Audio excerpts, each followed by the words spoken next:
Michelle with Pink and Maine. Thanks so much for joining me on day number 2 of opening up our Advent calendar for 2024.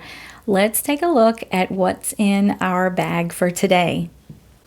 Okay, here we've got bag number 2. I am ready to rip it open.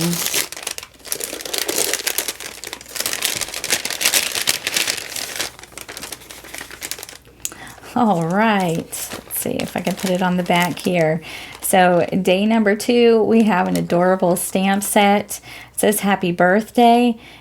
It says Advent 24 set 1. We've got an adorable little tiger trying to squeeze. Aren't cats always trying to squeeze in the smallest boxes? And this little gift box, so cute. We've got some other gifts and a little party hat. So if you can't tell already, the theme of this box will be birthdays. I wanted to do a theme that you could use all year round.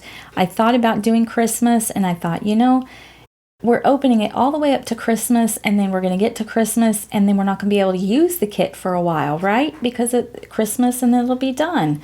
So I thought birthdays is something we can use all year round. So you can always go to your Advent calendar supplies, and I won't tell you anything else that's in here, and pull them out for your birthday cards. So day number 2, we've got an adorable 3x4 stamp set. So I can't wait to use it to make some cards. Thanks again for joining me for opening the Advent calendar day number 2. I hope that you'll be ready to join me again tomorrow to open day number 3. I can't wait. Until tomorrow, keep living the creative life. I'll see you soon.